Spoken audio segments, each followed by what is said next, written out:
Chapter 3. A Different Kind of Sand. We woke early, shivering and coated with dust that had blown up through the knotholes and in through the slits around the doorway.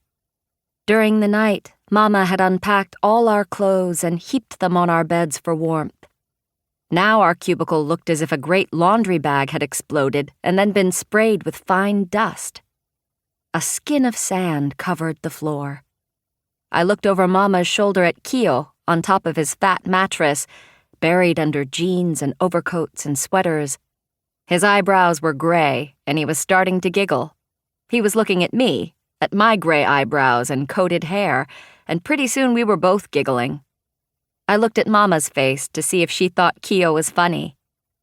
She lay very still next to me on our mattress, her eyes scanning everything, bare rafters, walls, dusty kids, scanning slowly, and I think the mask of her face would have cracked had not Woody's voice just then come at us through the wall.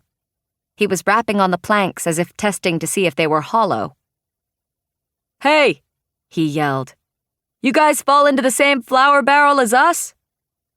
"No," Kyo yelled back. "Ours is full of Japs." All of us laughed at this. "Well, tell 'em it's time to get up," Woody said. "If we're gonna live in this place, we better get to work."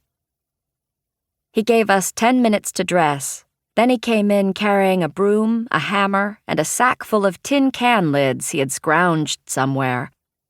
Woody would be our leader for a while now, short, stocky, grinning behind his mustache. He had just turned 24. In later years, he would tour the country with Mr. Moto, the Japanese tag team wrestler, and his sinister assistant, Suki. Karate chops through the ropes from outside the ring.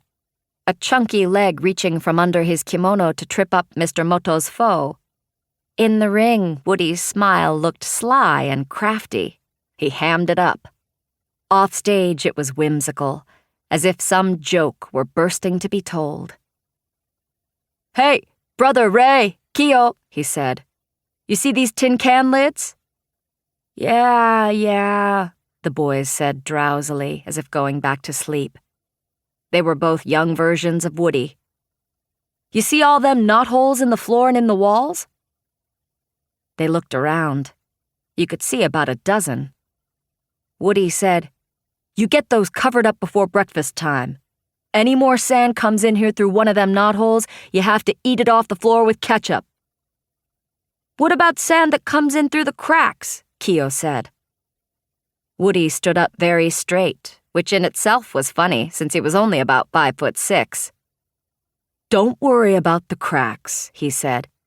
"Different kind of sand comes in through the cracks."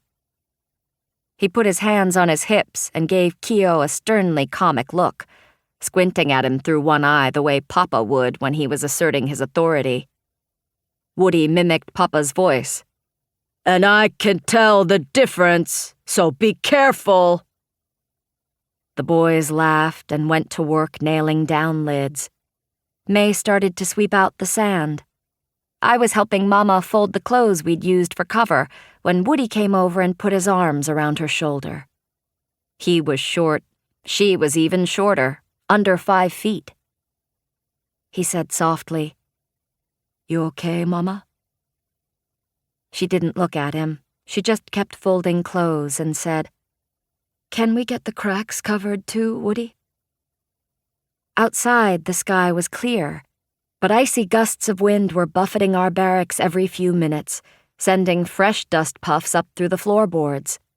May's broom could barely keep up with it, and our oil heater could scarcely hold its own against the drafts. "We'll get this whole place as tight as a barrel, Mama. I already met a guy who told me where they pile all the scrap lumber." "Scrap?" "That's all they got. I mean, they're still building the camp, 16 blocks left to go. After that, they say maybe we'll get some stuff to fix the insides a little bit." Her eyes blazed then, her voice quietly furious. "Woody, we can't live like this. Animals live like this." It was hard to get Woody down. He'd keep smiling when everybody else was ready to explode. Grief flickered in his eyes. He blinked it away and hugged her tighter. "We'll make it better, Mama. You watch." We could hear voices in other cubicles now. Beyond the wall, Woody's baby girl started to cry. "I have to go over to the kitchen," he said. "See if those guys got a pot for heating bottles. That oil stove takes too long. Something wrong with the fuel line. I'll find out what they're giving us for breakfast." "Probably hot cakes with soy sauce," Keo said, on his hands and knees between the bunks. "No." Woody grinned, heading out the door. "Rice, with log cabin syrup and melted butter."